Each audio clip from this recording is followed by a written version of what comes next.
go. What's up, everybody? You're very welcome along to an early evening, late night agenda. The reason it's so early is I will be on Craig Station doing a watch along of the Ireland-Portugal game. So look, hope that you're all well. Ladies and gentlemen, appreciate you guys coming in early doors. And look, we'll have a little bit of fun, as we always do. We'll have a little talk around Stevie G tonight, of course, and his big move. We'll have a talk around some Liverpool transfer links. Of course, I'll back those up with stories just so people don't think I'm talking out my backside.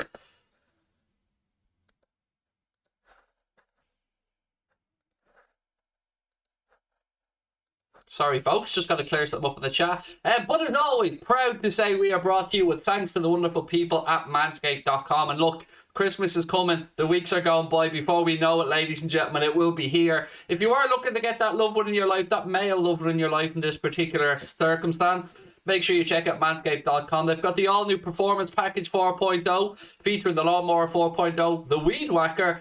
Both of those bad boys, by the way, you can use in the shower. They are waterproof. You can also get the Boxer Briefs, the Ball Toner, the Ball Deodorant, and the beautiful Shed travel bag. I love that. I take that every time I travel away. It's a lovely little leatherette bag. Really handy to put all your shower stuff in, basically. They've got two new products as well, ladies and gentlemen. They have the 2-in-1 shampoo and conditioner for people who aren't follically challenged like myself. They also have the all-new body wash, that's infused with aloe vera and sea salt. So look, get yourselves over there. Your nuts will thank you later. Get Santa's beard in your boxers this Christmas. Manscaped.com, our discount code WFM20 gets 20% off and free shipping, right?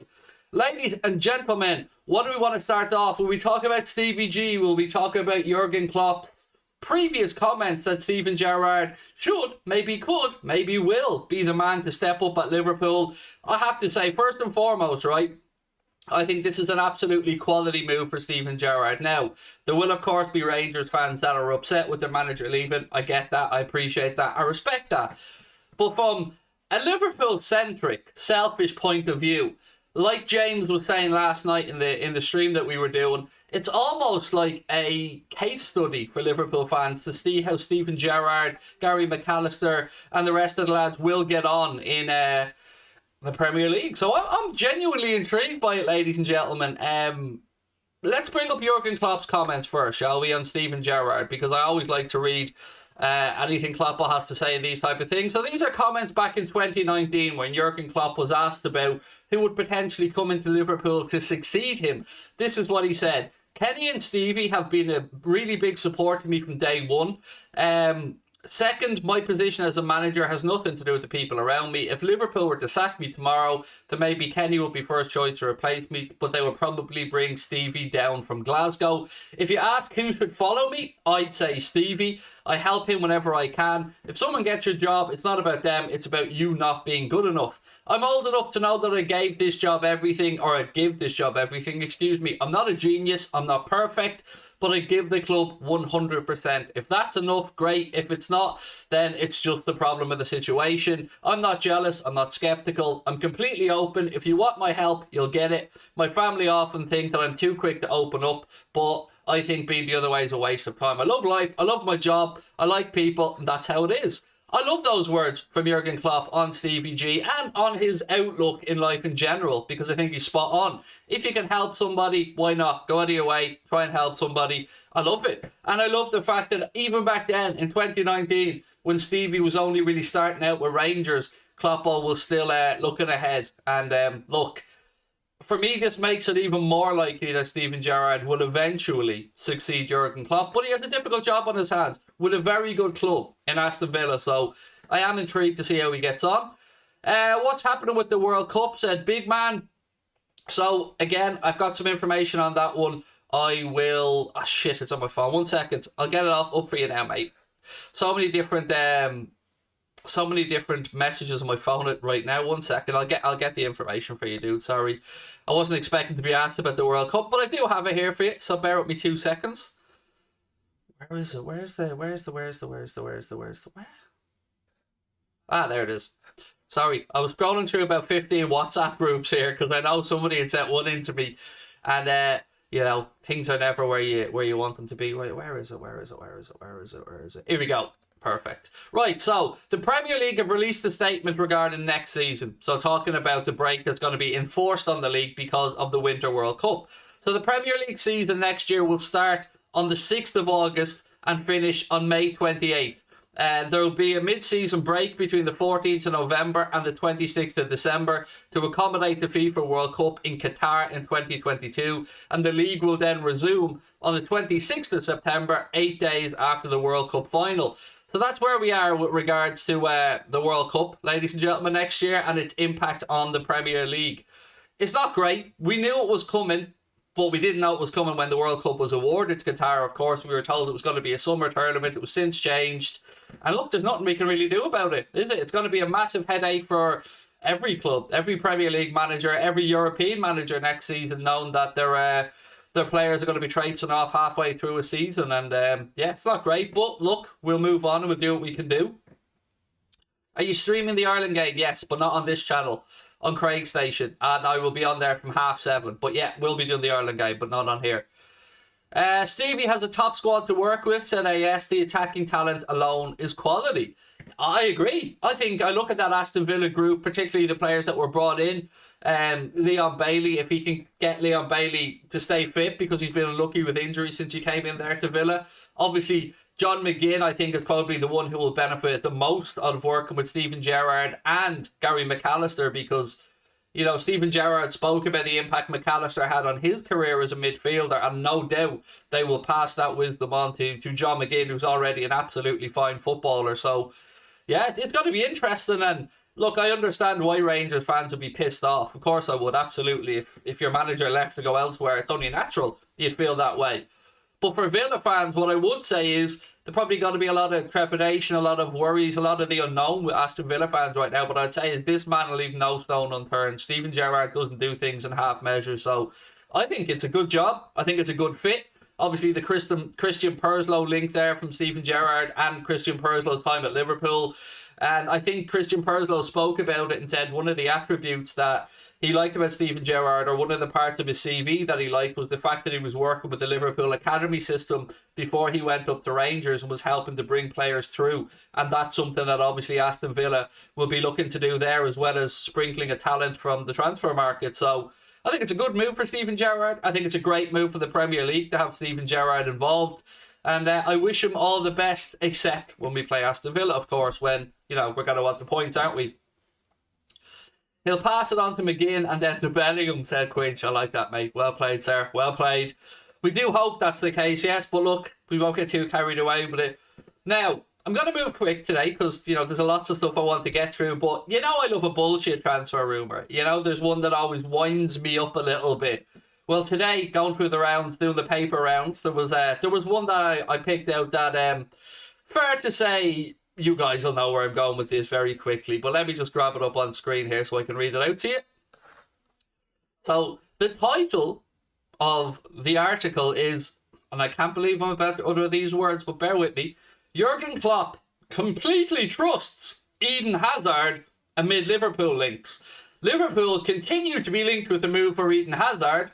Reports in recent days have suggested that Real Madrid are keen to cash in on the Belgium international, with Liverpool supposedly keen. Now, supposedly can only be in some deluded fucking journalist from Spain's head, because there's no way that we are going to pay that overhyped little clown to come to Liverpool. It isn't going to happen. He is a B-Tech Mohamed Salah. We already have the best. We don't want 100 million waste of space to come in, be injured every week, take a shitload of money off the wage bill, and show up for pre-season unfit. So it ain't going to happen. And the good folks at El Nacional who reported this, I don't know what they're smoking, to paraphrase John W. Henry, but they are absolutely cuckoo for Cocoa Pops. It's ridiculous. There is no way that, one, Liverpool are going to be interested in Eden Hazard, or two, that we're going to pony up that type of dough. And how could Jurgen Klopp completely trust him when he's never fucking worked with him? Yeah, so look, that's one that we can safely ship over to Bullshit Island, I think, ladies and gentlemen. And yeah, Eden Hazard will not be joining Liverpool Football Club, nor do we want him to join Liverpool Football Club. But, of course, the Spanish-friendly media, who are basically trying to find a home for Eden Hazard, much like Barcelona-friendly media, are trying to find a home for Felipe Coutinho. They must think that we are absolute fucking idiots. No way, no how, no chance. My God. How did they go to an editor with this and go, you know what? Got a source on this one. Eden Hazard to Liverpool. Because you know why Liverpool are so fond of paying 80 or 100 million quid for over-the-hill footballers, and FSG are known for wanting to hire the wage bill and bring in over-the-top footballers whose best days are well and truly behind them. Yeah, there must be something to that, lads. Let's run with that one. Come on. Fucking hell. Who are they kidding? I don't think, and this is just me talking here, I wouldn't take Eden Hazard at Liverpool on a free. I wouldn't, because of his wages and because of the squad space that he's going to take up and waste. I don't want to talk about Eden Hazard's 3 good games a season, because that's pretty much where he's at these days. He did have some good days at Chelsea, no doubt about it. Some good appearances for Belgium, of course he did, but he's done, he's finished. He's washed, as you guys would say, as the kids would say out there, he's washed. Heard we could be after Chiesa if Salah leaves. We spoke about that, Elijah John, last night. There were links to Liverpool and Federico Chiesa, obviously 23 years of age, currently playing his trade, interim with Juventus, and a fine footballer. And, you know, that's a link, if we push aside the Mohamed Salah part, because none of us want to be losing Mo, but that's a link I think that we'd all look at and go, yes, please. Like, I know Federico Chiesa and his father, I think, spoke recently enough about the fact that they didn't feel it was the right time for their son to leave Italy. And look, I respect that. I get that. You know, he's still 23, which is quite young in footballing terms. So I can understand that 100%. But I do love that that's the caliber of player we're being linked with, because Federico Chiesa would very easily fit in Jurgen Klopp's system. Now, look, how we afford him and all that stuff, that's another conversation. But as for the caliber, the quality of the link, yeah, I would say 100%. Mahrez is better than Salah. Yeah, mate, of course he is. Which one of them, by the way, is smashing the goal scoring charts? It's not Riyad Mahrez. Spoiler alert. Mahrez is a quality footballer. He is. No doubt about it. Riyad Mahrez, top notch. If you need a man to come off the bench, Riyad Mahrez is your man. But he's no Mohamed Salah, mate. Let's be fair. Jake said, I like how Chiesa can play on both wings. Again, mate, yes. And look, to add to what you're saying there, dude, if Jurgen Klopp's linked with a player, one of the buzzwords that we often use for Jurgen Klopp is versatility. And Federico Chiesa being able to play on both wings and potentially maybe even through the centre, I think, yeah, I get where you're coming from, but it will take a huge transfer fee. And like Elijah John 5 said earlier on, the worry instinctively is that, well, how do we come up with said transfer fee? We maybe sacrifice somebody who we as fans don't want the club to sacrifice. So there is that whole part of the equation to talk about as well. I never understood why people love boxing, because it's sweet science, mate. It's beautiful. Boxing is a beautiful, beautiful sport. I mean, if it's not for you, so be it. But for me, it's beautiful. It's like a game of chess in there between two gladiators. I love it. Salah's on a whole other level than Mahrez. Stop it, said Nate. Look, who's the highest scoring African to ever play football in the Premier League? Who's been in the league less time than Riyad Mahrez, by the way? It is, of course, the great, the good, the wonderful, the talented, the beautiful Mohamed Salah.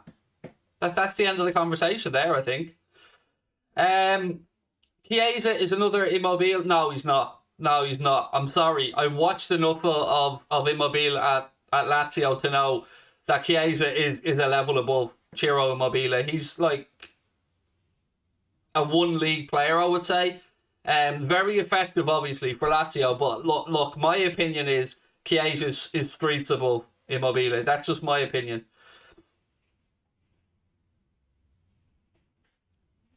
Chiesa or Salah? Salah, right? Nobody. I'm not swapping Mo for anyone right now. Nobody. And I don't think any Liverpool fan would realistically want to swap Salah for anyone in the world right now. So for me, look, Mohamed Salah's contract renewal is priority number one for the football club. Another transfer story that I wanted to quickly bring up as well, folks, while I have you here, is they say Liverpool are still eyeing Adeyemi. So this article comes from Calcio Mercato, and they say Liverpool remain interested in a possible move to sign Salzburg striker Karim Adeyemi.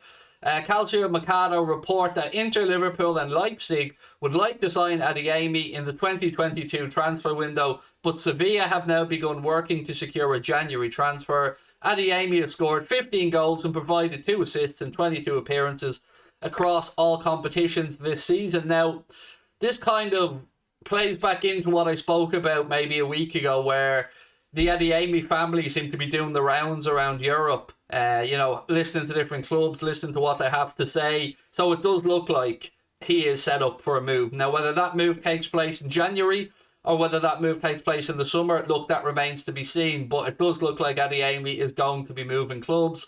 My own gut feeling, and it is just my gut feeling, a little bit gut feeling actually, and a little bit of an article that Karim Adeyemi spoke about having unfinished business at Bayern Munich. So, we'll wait and see what happens. My gut is that he ends up in Germany, but, we'll wait and see. It does look like he's going to move, though, and again, a player that I think we should be at least in the conversation for, but I suppose a lot of us are fed up about hearing things like Liverpool are monitoring, Liverpool are tracking. We want to hear Liverpool are signing. They're the words we want to hear as Liverpool fans.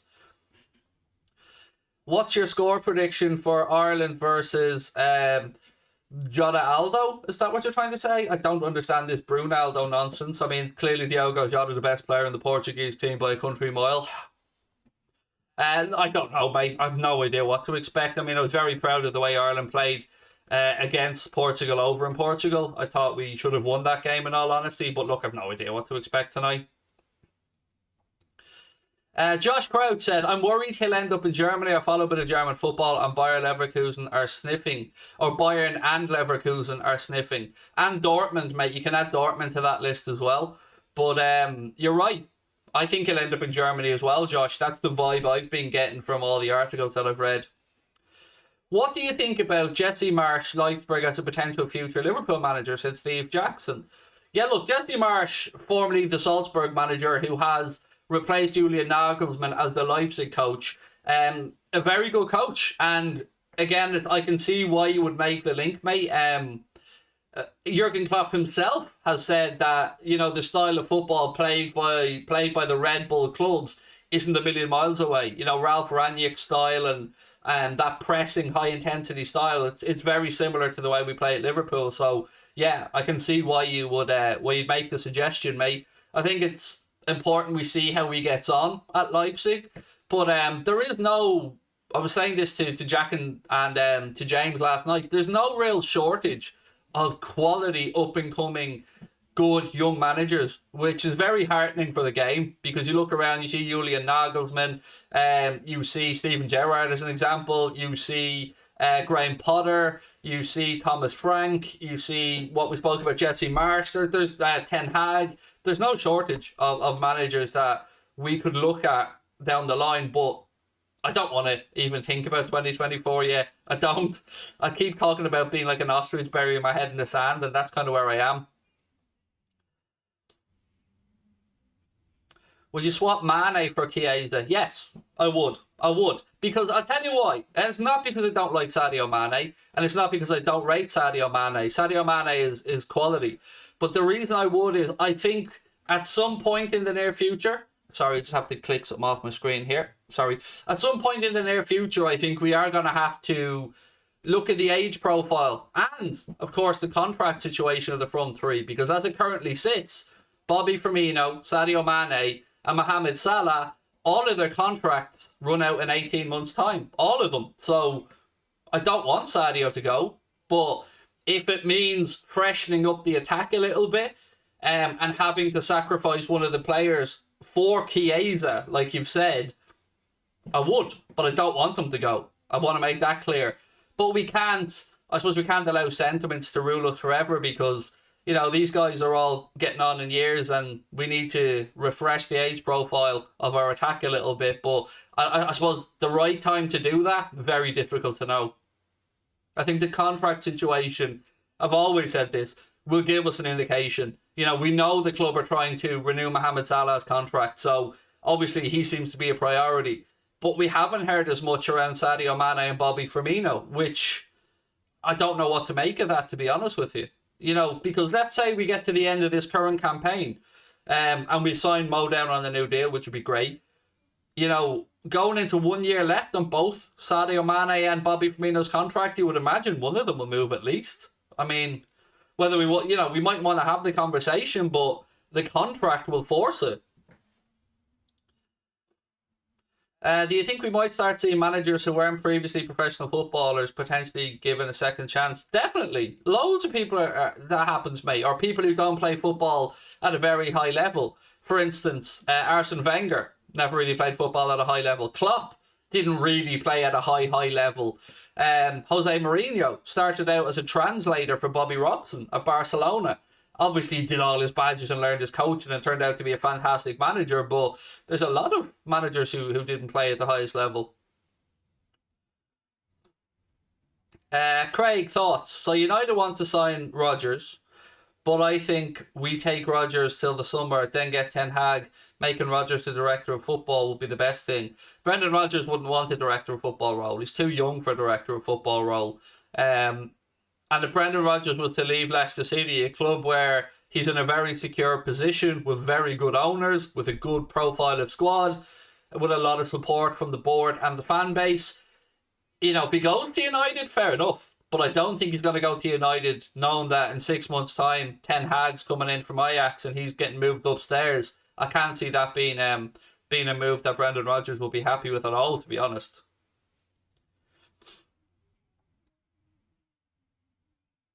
Chiesa swap for Salah is like swapping God with glory. Yeah, I don't, look, as much as I would love Federico Chiesa, and I would, I don't want Mohamed Salah to be sacrificed for anybody. Mohamed Salah should be looking to finish his career at Liverpool Football Club, in my opinion, because he's a club great, a club legend, and deserves to be treated so. Moving on from that, I mean, there's not really much to talk about ahead of the Arsenal game. You know, we're going to keep an eye on all the Liverpool players away in international duty, making sure and hoping that nobody picks up an injury, of course, because, you know, first and foremost, you're worried that, well, no Liverpool game this weekend, but then you think to the fact that the lads are away and you got to make sure we get them all back in one piece. So, you know, I'll be looking for updates from you guys, by the way, from around Europe and elsewhere in the world. Keep an eye on the Liverpool boys. Do you think Salah will be given a contract? Yes, I do, Marvin. I really, really do. And I'll explain why.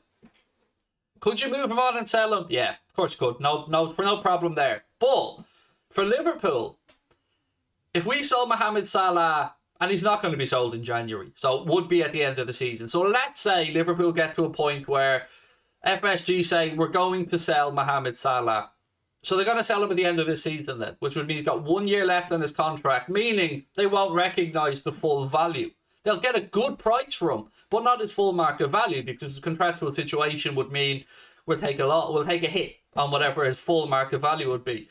So for me, if you renew Mohamed Salah's contract, and even if you're FSG and you say to yourself, right, let's give Mo a 4-year deal, and at the back of your mind you're thinking, let's see in 2 years what we do with Mohamed Salah. Let's see if we move him on. At least then in 2 years' time, contractually, you still have a bit of wiggle room to receive his value. So for me, it just doesn't make any economic sense not to renew his contract. I just don't see why the club wouldn't renew it. And most importantly as well, you look at him as a person.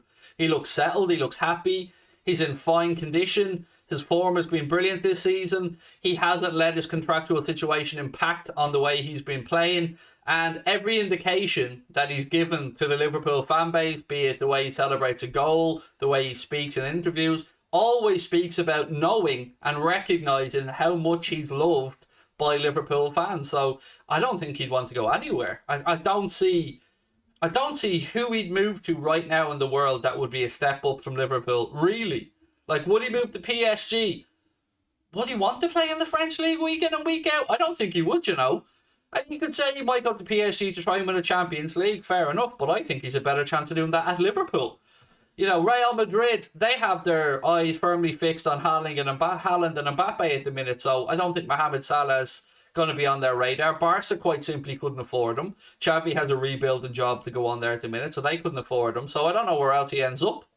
So yeah, you could say maybe Bayern Munich, but he's not really a Bayern Munich style of player with regards to his age and price, so I don't think that'll be a case either. So yeah, I just think Mohamed Salah should, and I hope will, remain at Liverpool Football Club, where he's idolised and will go down as a club legend.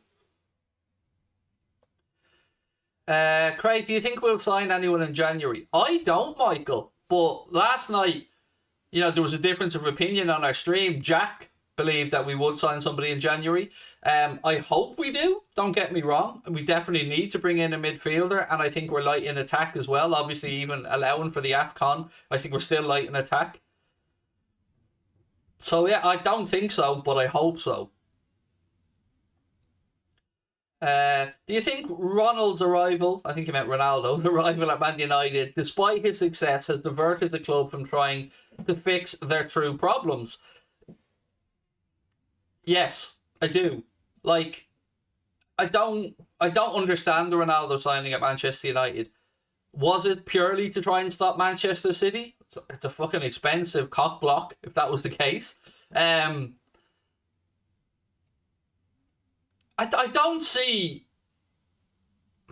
how Ronaldo helps United's long term. I just don't get it. Look, I can't argue that he'll score goals. I can't argue that he will demand more from those around him on a higher level and more professional. I get all that side of it. I get the romantic side of it. I get all of that. But I also look at Manchester United and I look at Marcus Rashford and I look at the forwards that they have there in Bruno Fernandes in attacking sense, in I wouldn't say Anthony Martial as much because he seems to be frozen out a little bit at the minute. But for me, Manchester United have unearthed a huge, huge talent in attack, and I think Ronaldo might stunt the development a little bit, if that's the right word. I'm rambling on a little bit here, but how am I trying to phrase this in my head?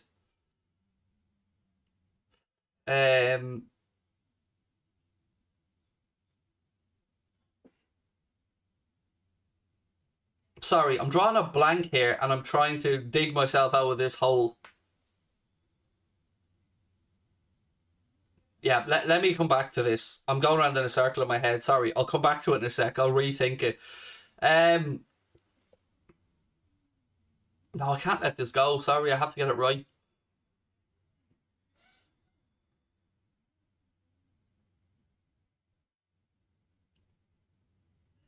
I'm drawing a blank on a player's name. And it always happens to me in the middle of a fucking stream. Mason Greenwood. Thank God. Yes, Mason Greenwood. I wonder if Ronaldo's arrival will stunt Mason Greenwood's development a little bit. You could argue Mason Greenwood will learn a lot from Ronaldo, which is a fair point. But I honestly look at Mason Greenwood and think he is one of the finest talents that I've seen in the Premier League to come through in the last 10 years. Literally, that's how highly, and I hate saying it because he's a United player, but I really, really, really, really, really rate Mason Greenwood, and I wonder, will Ronaldo's arrival be detrimental to him? But look, I don't get the signing. I don't get it. Like, yes, Ronaldo, he'll mask some deficiencies. He'll score some goals like he did in the Champions League, and he'll show up in some big games, but I don't see how it will improve the overall cohesion of the team, because it doesn't seem to have changed the fact that Solskjaer doesn't really have a footballing philosophy. Not a philosophy that I've been able to see anyway. So like, if you look at managers in the Premier League, you look at a Jurgen Klopp team, you'll know it's a Jurgen Klopp team. You look at a Pep Guardiola team, you'll know it's a Pep Guardiola team. You look at an Antonio Conte team with regard to the way they go about their jobs, you'll know it's a Conte team. I don't see a footballing philosophy from Ole Gunnar Solskjaer that makes sense to me other than stick a load of good players in the final third of the pitch and hope something happens. That's from what I've watched of United. There isn't a philosophy. Ronaldo's a setback for the development and way of playing, lack of pace also, said Jensk, who is a United fan. It was a reactionary signing in my eyes, a panic buy, said Josh Crouch. Yes. I mean, I wonder, was there any plan to sign Ronaldo going into that window? The answer is probably no. And if going into the window and you sign a player that you hadn't planned, and it's somebody as old as Ronaldo, as expensive as Ronaldo, I think we have to call that a reactionary signing. And look, reactionary signings aren't always a bad thing. You know, sometimes an opportunity presents itself in a transfer window where clubs just go, feck it, why not? But for me, I just think what happened there was Ronaldo was pissed off with what was going on at Juventus and was wanting to force his way out of Juventus. And I don't particularly think Ronaldo gave a shit where he ended up, as long as it was somebody playing Champions League football that was willing to pay his wages. That's my take on it. But look, that's not for me to talk about. I'm not a United fan. Tyra said we won't sign anyone in January or next summer and we'll have some silly excuses. I think we do sign, mate. I can't see how we don't sign somebody next summer. I mean, I'm with you in January. I hope we do. Don't think we will. Next summer, we have to. We quite simply have to. Adam said top 3 players in the world right now: Mohamed Salah, Robert Lewandowski, and, well, look, it's a toss-up. Erling Haaland, Karim Benzema.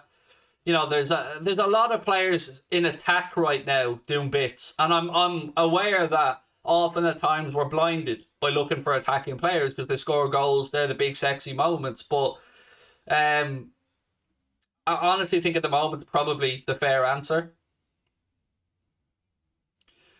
Crick said Greenwood is class, but United structure will never let him flourish. Same happened to Rashford. Local English lad is not pure enough. They have to be TV ready, which is such an indictment if that's the case, mate, isn't it? I mean, because both those lads have undoubted football ability.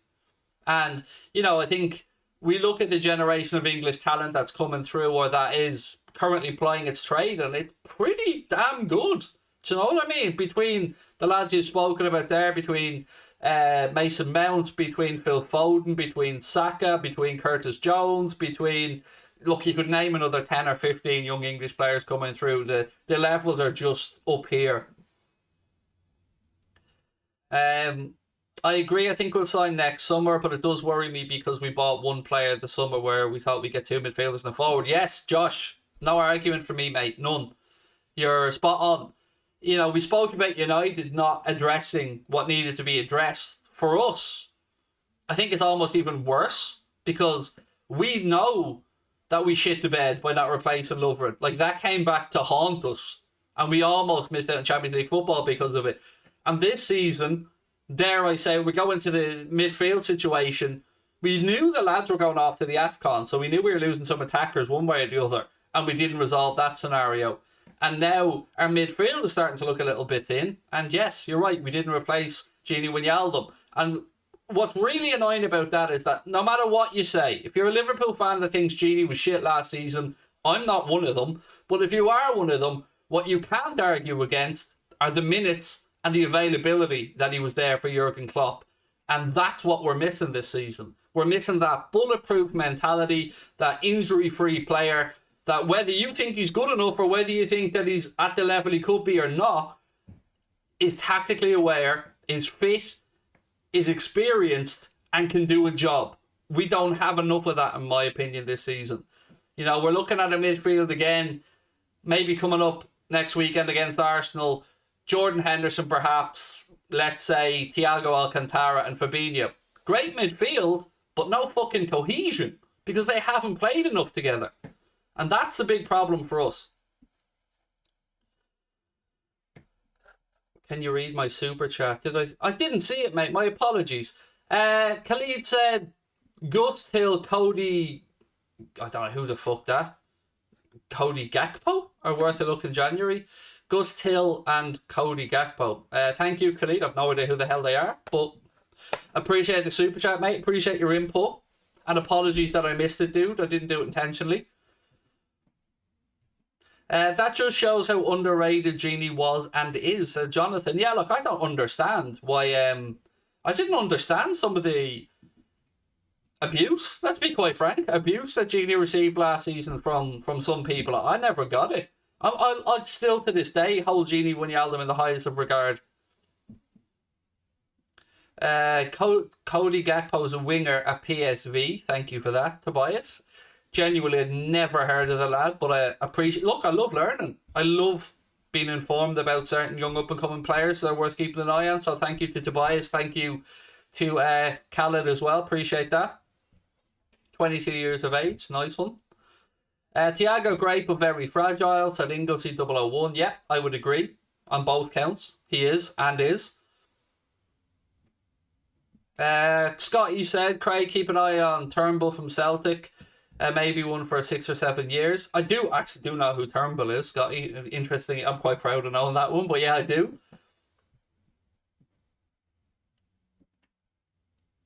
I was really upset when Wijnaldum left. My favourite midfielder. I really miss him, said Big Man. Same, man. I miss the song. Do you know what I mean? Who didn't love a bit of Genie Wijnaldum? Merchant says Rangers fans raging. Have they replaced Stevie G yet? Has there been talk of who's going to come in and take the reins at Ibrox there after Stevie showed up and took the Villa gig?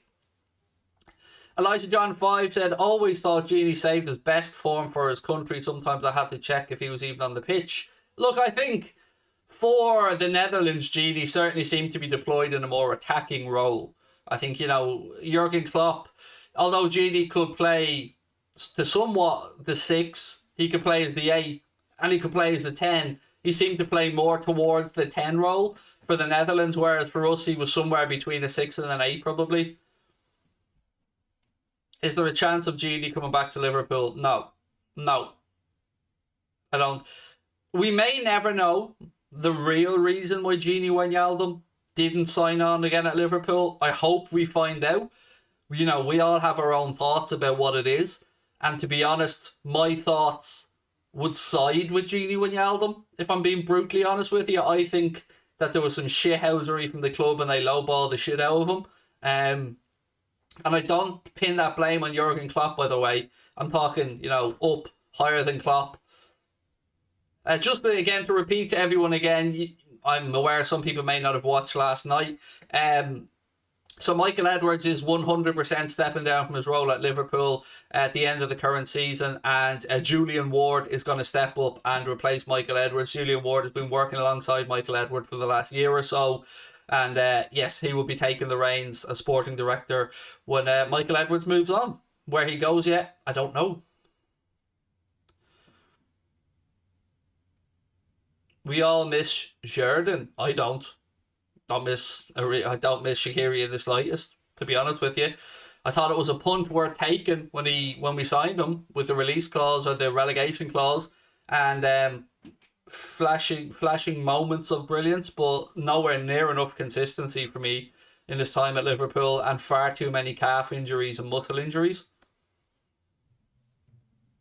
Right, look, ladies and gentlemen, I'm going to say goodbye to you guys for now. I hope to see you in 20 minutes over in Craig Station. I'm just going to go grab a quick drink and get set up for that game. Appreciate you guys tuning in. We will be back tomorrow. No stream on Saturday. We're taking a day off, so we will be back tomorrow with 1, maybe 2 streams.